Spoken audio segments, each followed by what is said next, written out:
It's a nice crowd. Yeah, and I'm sure some of you are here for bidding.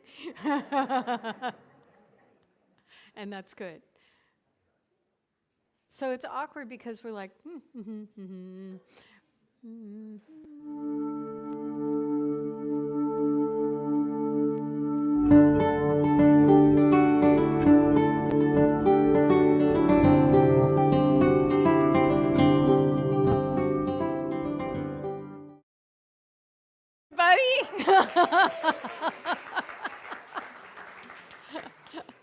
Oh, welcome to the Center for Spiritual Living, Bellingham. I'm going to paint something red. This is what my dad used to call it when you wanted to have something that was a mistake and everybody knew it was. You just painted it red. Well, I went to the dermatologist, and she said, you can just put foundation over it. So this is what this is. I'm all fine. It's just one of those love the sun a little too much. I wanted to express my gratitude to all the hosts and the hostesses of the Gourmets for Good dinners. Wow, thank you. So appreciate you and so appreciate all of you who are bidding. Today, of course, is the last day to bid.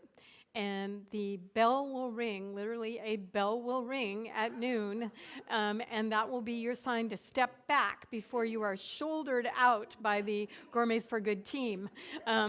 So bid high today because the bids close and the top bidders find a seat at the table. So right now what we're going to do is we're going to go to this incredible team here who's going to lead us in some wonderful music. This song is one of my favorites. Well, good morning, all. If you're here in person, you want to stand up, and if you are out there in social media land, hey, feel free to dance along too. 1, 2, ready, go. So do we come together as one. So do we come together in love. So do we come together as one. So do we come together in love. Set your fear down to the side, come together as one. Lift your hearts up to the sky, come together in love. So do we come together as one. So do we come together in love. You have traveled long and far, come together as one. We are good enough just as we are, come together in love. So do we come together as one. So do we come together in love. Set your fear down. Set your fear down to the side. Come together as one. Lift your hearts up to the sky. Come together in love. So do we come together as one. So do we come together in love. So do we come together as one. So do we come together. One more time, sing it out. So do we come together as one. So do we come together in love. So good to see all your faces. Take a minute to greet some of those neighbors out there.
right time.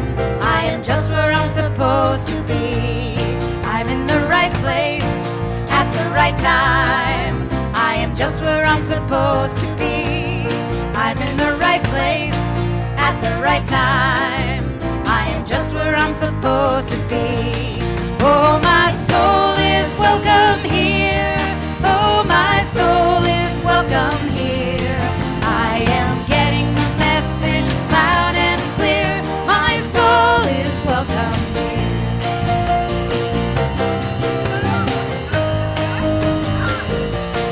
I'm in the right place at the right time. I am just where I'm supposed to be. I'm in the right place at the right time. I am just where I'm supposed to be. Oh, my soul is welcome here. Oh, my soul is welcome here. I am getting the message loud and clear. My soul is welcome here. Oh, my soul is welcome here. Oh, my soul is welcome here. I am getting the message loud and clear. My soul is welcome here. I am getting the message loud and clear. My soul is welcome here. My soul is welcome here. My soul is welcome here. My soul is welcome here. My soul is welcome here. My soul is welcome here. My soul is welcome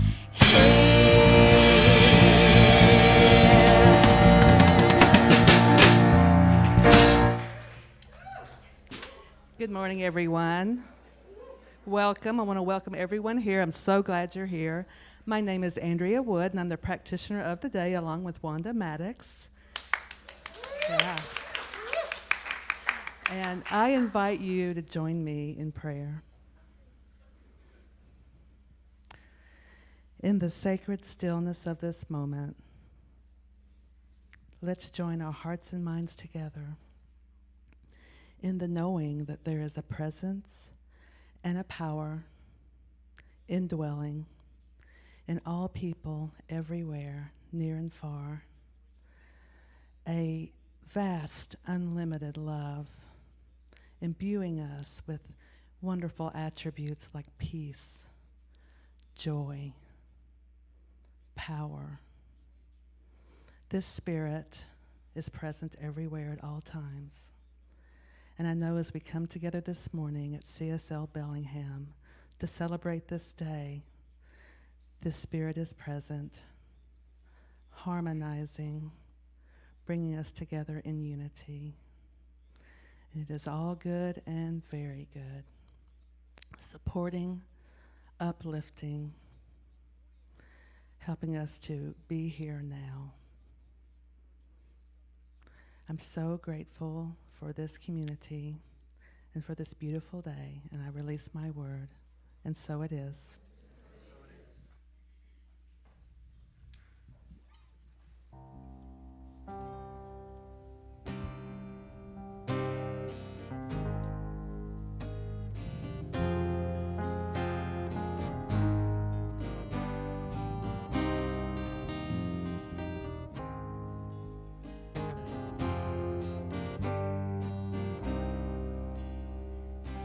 I'm letting go of the things that no longer serve me. As I'm letting go, I am healed, I am made whole. I'm letting go of the things that no longer serve me. As I'm letting go, I am healed, I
of the things that no longer serve me as I'm letting go. I am healed, I am made whole. I am letting go, I am letting go of the things that no longer serve me as I'm letting go. I am healed, I am made whole. I am healed, I am healed, I am made whole. I am healed, I am made whole.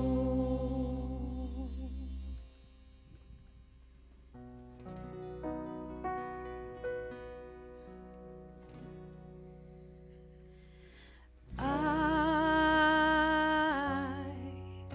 surrender.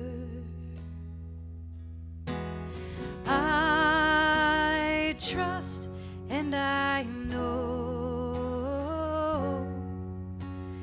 as I surrender, I fall into the arms of love. I surrender. I surrender. I trust and I know as I surrender, I fall into the arms of love. I surrender. I trust and I know as I surrender, I fall into the arms of love. I surrender. I trust and I know as I surrender, I fall into the arms. Oh, I surrender. I trust and I know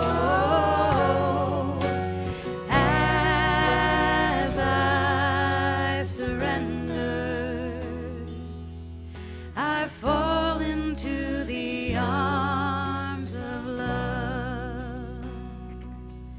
I fall into the arms of love.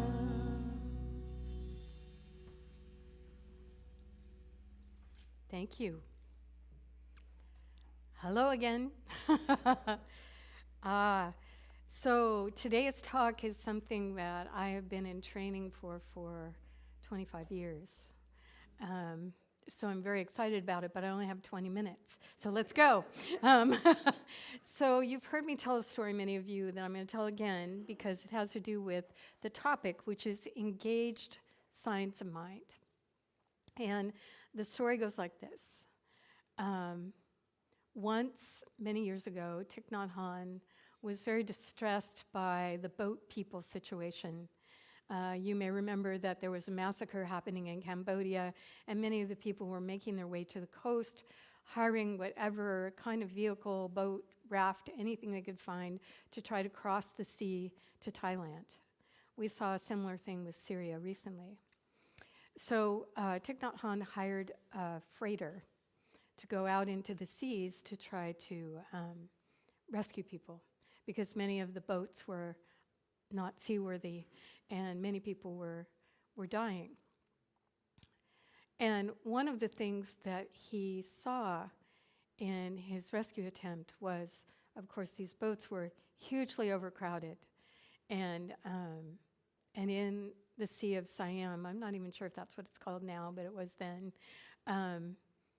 there would be typhoons and there would be weather, much like we get here sometimes, that springs up out of nowhere. And so sometimes they would leave the coast to head toward Thailand and it would be clear, and then they'd be in the middle of the sea and it wouldn't be, and it would be very tumultuous and lots of waves and very scary conditions. And what he saw was that people easily in those overcrowded situations panicked. But that if one person on the boat remained calm and sat and encouraged everyone to sit low and to sit still, they would all be saved. So, what is engaged science of mind? It's a term that I made up. So I don't know, maybe my colleagues have also thought about it, but for me, because I've been a student of Thich Nhat Hanh for many years, he was the one that coined the phrase engaged Buddhism. And what that meant to him was that there was the need, the necessity to practice deeply, sitting on the cushion in the meditation hall as a monastic, doing the spiritual practices, whatever they would be during the day, really grounding into those practices. But at the same time, there was a need to take the insight, the understanding that was arising through practice, out into the world in service. And so, of course, he was a young monk during the Vietnam War, or as they say in Vietnam, the American War. And so the bombs would be falling, there would be all kinds of chaos happening. And I don't need to paint you a picture, you're seeing it on your television screens with Ukraine, but like that.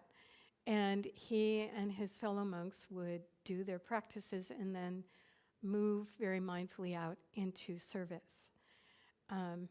Engaged Buddhism. So what does it mean to be an engaged science of mind person? Was the question that I asked myself. Because you and I are in a time in the world that is really actually fairly unprecedented, sort of.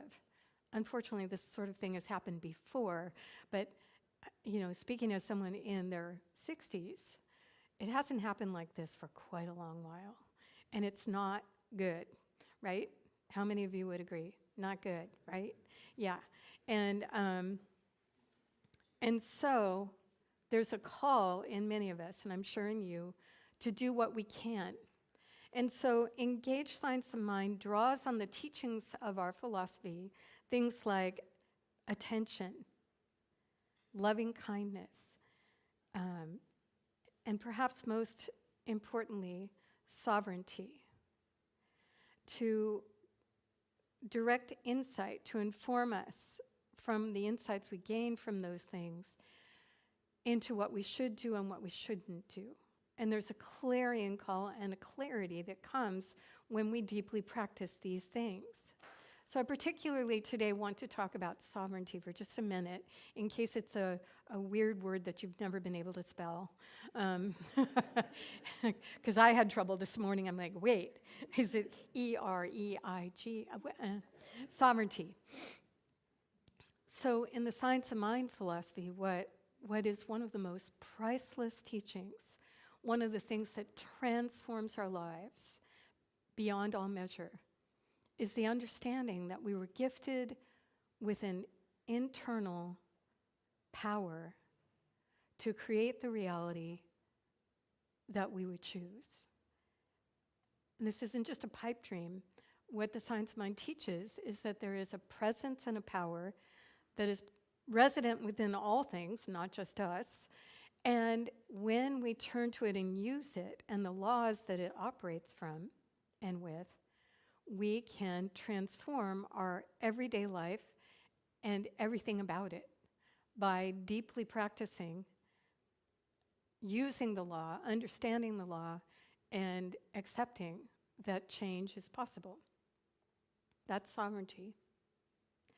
There's a big debate in the United States right now going on about sovereignty. You may be aware of it.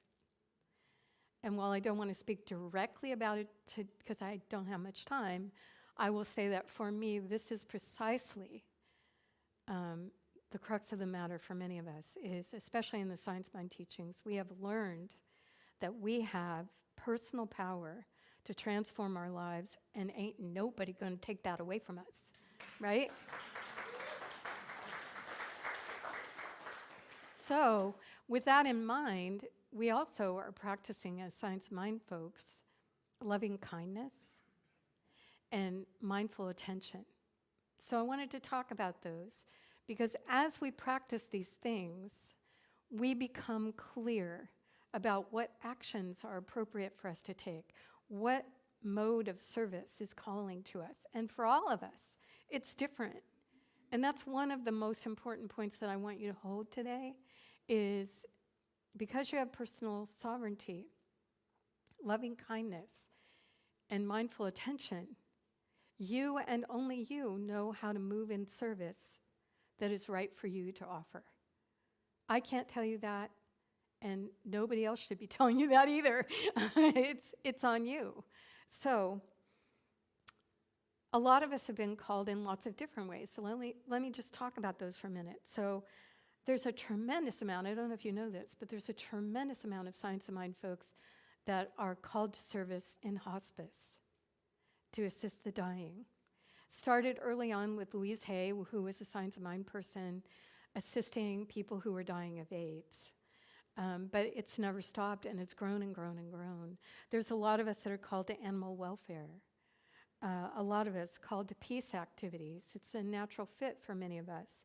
Environmental activism, outreach to those experiencing homelessness, which is a big thing in our center, prison outreach, and so much more. So those are all so many wonderful things to be offering out into service if our personal understanding and insight leads us in that direction.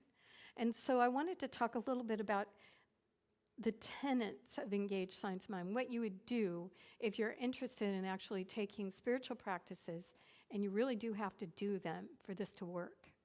I'm going to tell you why right here.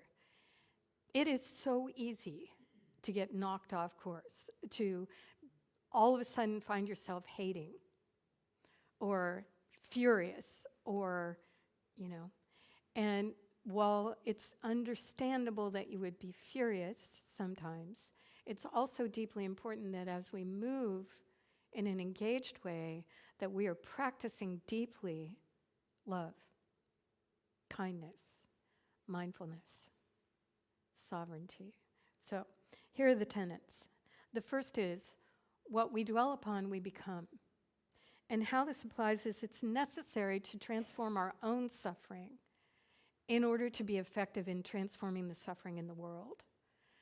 And I don't know if you've really thought about this. I've thought about it a lot because I was a therapist for a long time as well as a minister. And what I could see is that if we have unhealed suffering of any sort, it will show up in anything and everything we do. It will. What we dwell upon, we become. And so part of the Science of Mind path is a healing path, is utilizing the principles and the practices to deeply heal our own hearts and minds of limited ideas and traumatic experiences, to be able to be sovereign without being held back by someone or something of the past. So we do our work.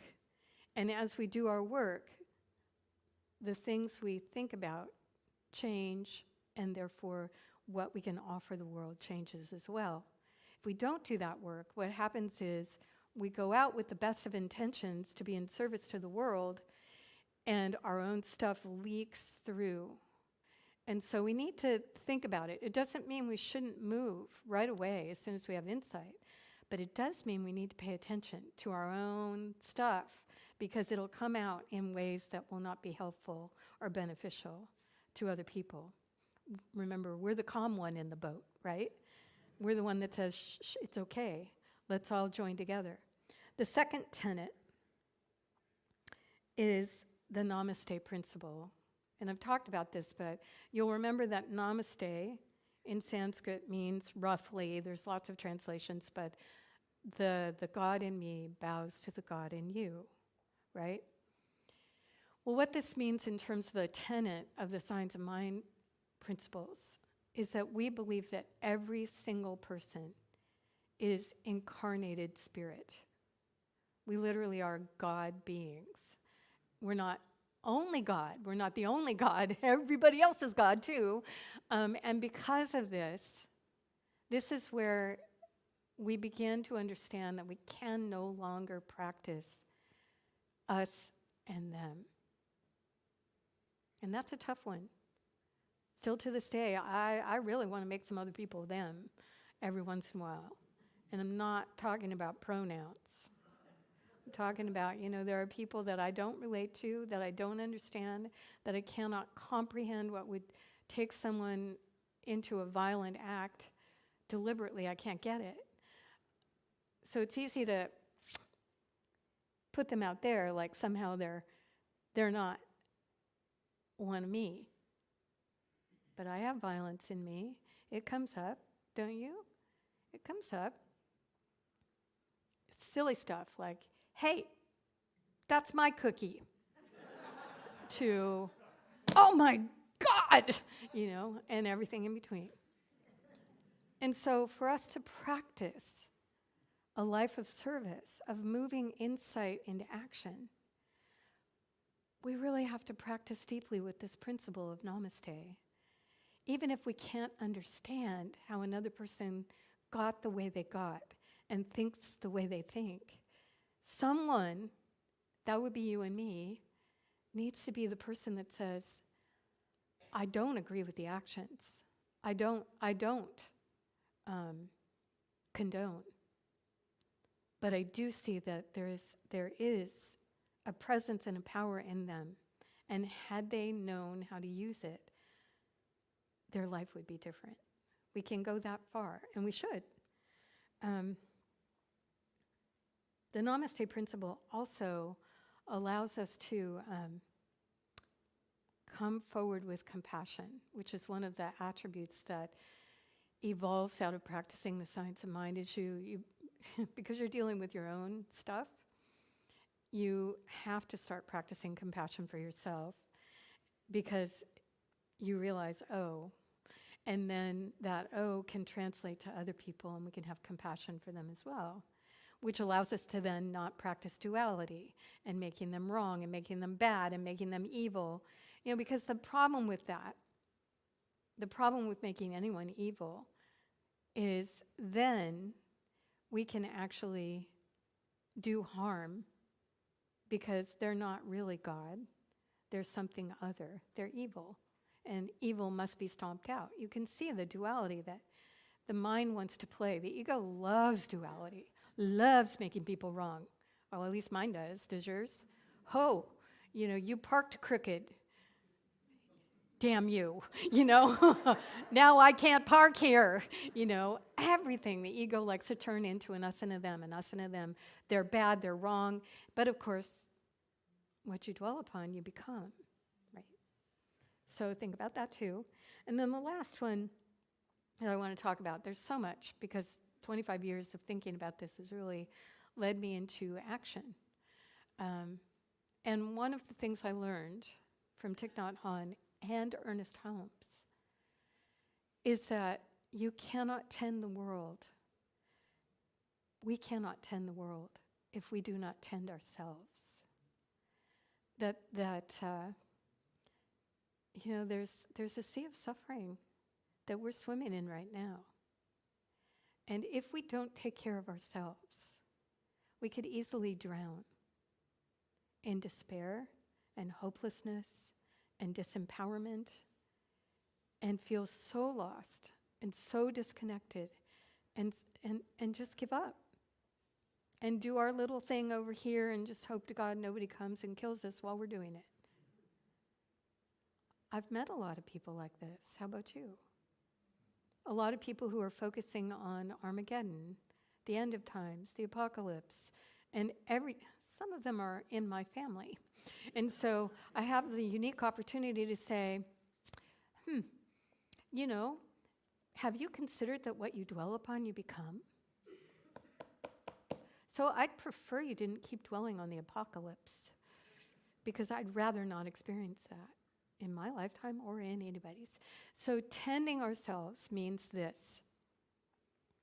Let's say you're very, very, very guided to assist with any particular thing.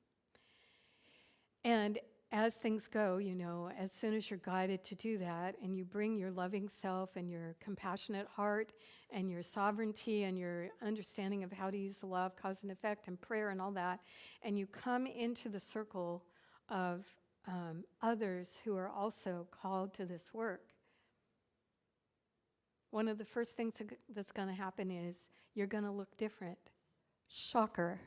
I think you probably already do. But in that circle, if you do not jump on board with the us and them, you may be perceived with suspicion. Like, why are you here if you don't think they're evil, right?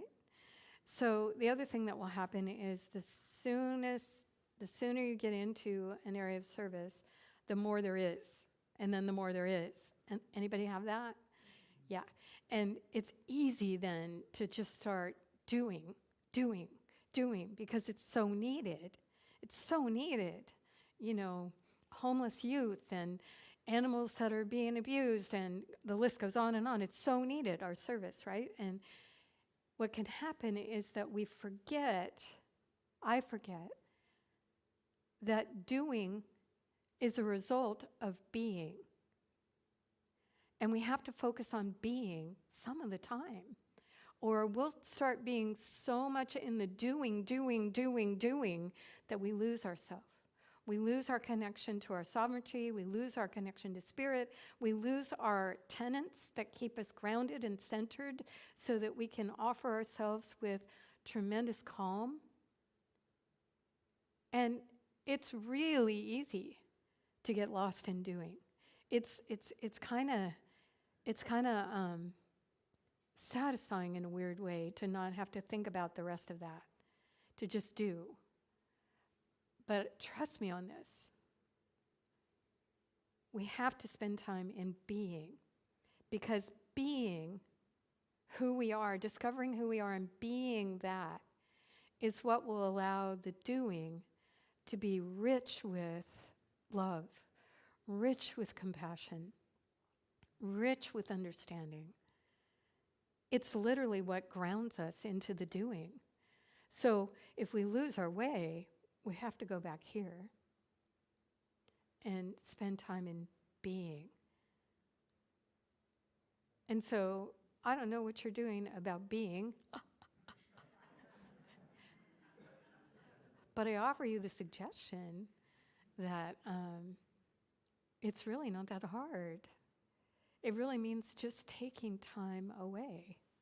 And not necessarily anywhere, but just right wherever you find yourself. You can be anywhere, because it's an intention. It's a commitment to self. And so these are the tenets. Let me review. We are the calm one in the boat. To be an engaged science of mind person, we need to do our own work so that we don't translate suffering out into the world, and so that we have the learning of doing our work to offer into the world. What we dwell upon, we become. What we dwell upon on the world becomes. So we want to make sure that what we're dwelling upon is the highest idea that we can muster. We also want to practice namaste. Namasteing to situations and to people and to animals and plants and minerals. Namasteing to the whole world, because the whole world is full of spirit. And practicing that way of seeing the world will allow us to step out of make wrong and step into compassion. Nobody that I've ever met that is violent got there by themselves. Always something has happened. Compassion can be the anchor to allow us to work with that and not allow the mind to separate and divide. And lastly, we tend to ourselves so that we can be the highest offering, an offering of spirit to the world, and move with clarity into the places that we're called. So just close your eyes for a minute. You too, live stream people, close your eyes. And just for a minute, notice that you've already been called somewhere. I know many of you. Some of you, your call is to help disabled veterans, to medical clinics. Some of you, you're called to recovery programs, to be the place that can hold the space as someone finds himself again. Some of you are called to make care cookies that are high in protein and fat for those who are experiencing homelessness. Some of you are called to love, love, love people that are hard to love. I don't know what your call is, but you've done it already. Sink into that knowing. Feel yourself being love. And join me in this prayer. 1, 1, 1. This one energy of love and wisdom has taken the form of all things. It allows each one the sovereignty to choose, whether they're aware of the choice or not, how it will be, who we will be. I choose to be deeply grounded in compassion, loving kindness, mindful awareness, and move with personal sovereignty, understanding that I am activating the law of cause and effect for the benefit of all beings. As I open my awareness to this, all thoughts, ego thoughts that I am not sufficient to the challenge, that I am not enough, that it is too overwhelming, that it is hopeless, that there is nothing I can do, all those kinds of thoughts that are always ego-born die back. And I am left in the clarity of being my truest, most empowered, most compassionate self, imbued with power, the power of love and wisdom. This is true for you too. And so as we accept this, and I invite you to accept it, a great clarity dawns in our personal living, in the way we move in the world, and that clarity translates like the calm person in the boat to our society and the world, allowing new answers, new solutions, new opportunities to be made manifest. Yes, each life matters. Your life, my life, all lives matter. When they are grounded in spirit and moving with this clarity, things change. I'm grateful, knowing that as I move in the world with this clarity, things do indeed change. Grateful. Grateful for that empowerment. So say with me if you are with me here, and so it is. Thank you. Thank you.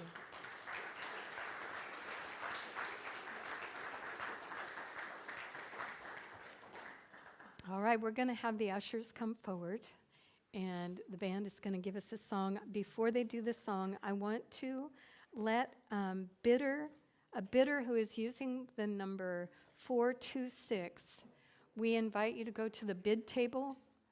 So if you've been using the number 426, please go to the bid table before heading out for final bidding. Okay. Thank you for your donations.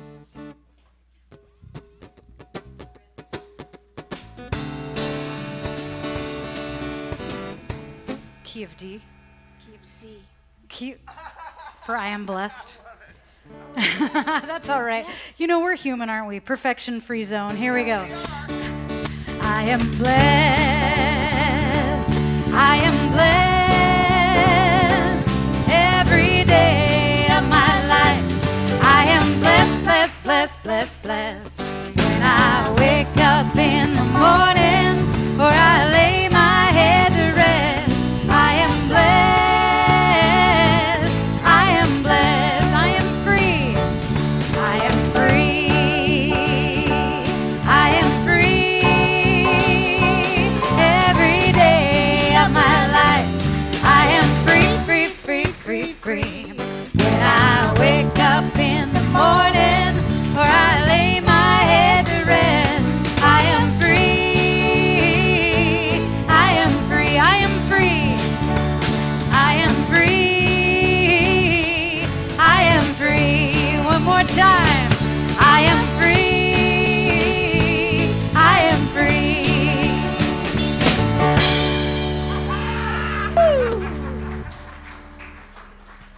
right. So we all know what is going to happen as soon as we close, but I have a couple of announcements. So when I am done, I hope that we will all not elbow poke each other to get to the tables out there. Namaste, namaste. Okay, we will take the lessons from our dearest Dr. Andrea today and bring them forward. Okay, my name is Zina Kasha. All of you know that.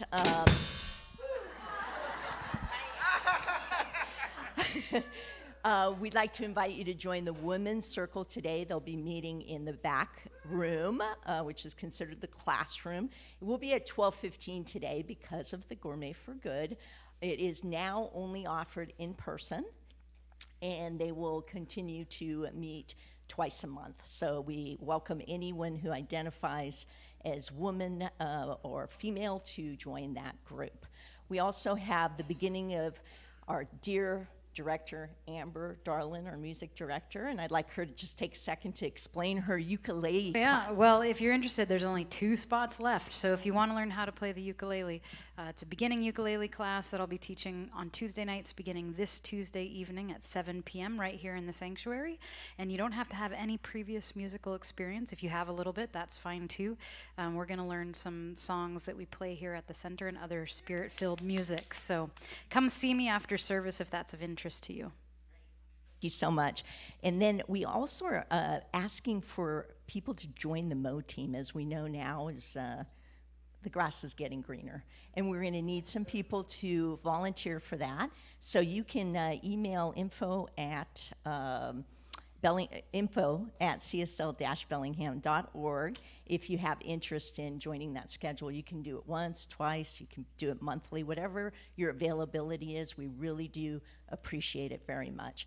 Also, I'd like to mention this odd request, just real quick.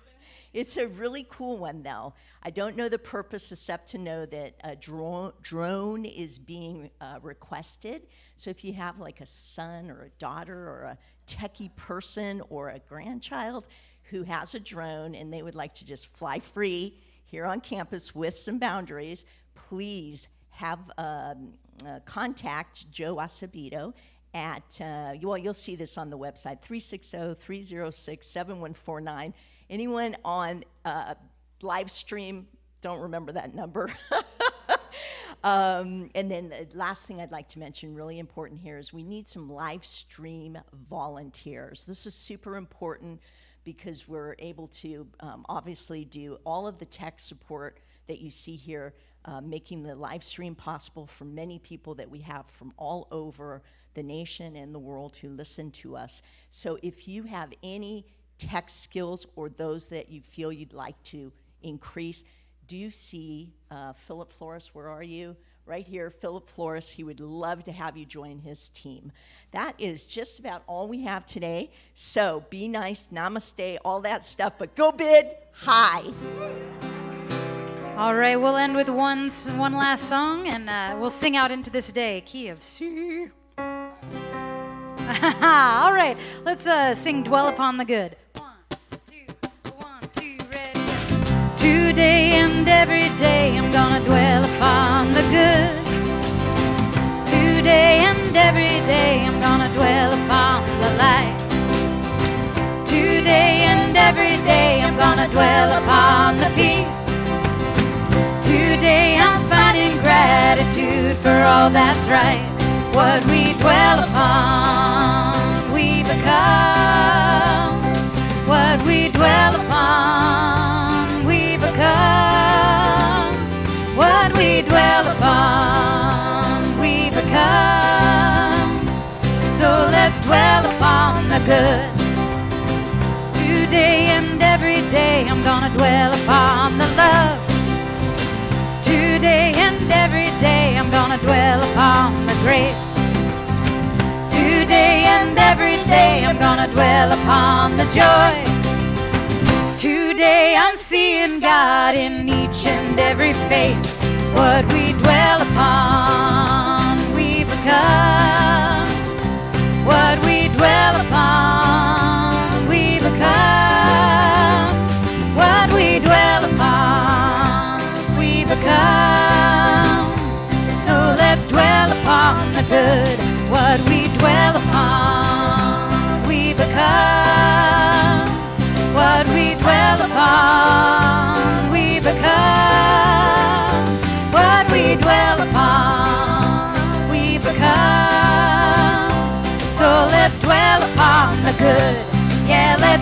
upon the good. Have a wonderful week, and we'll see you again. Happy bidding, everyone.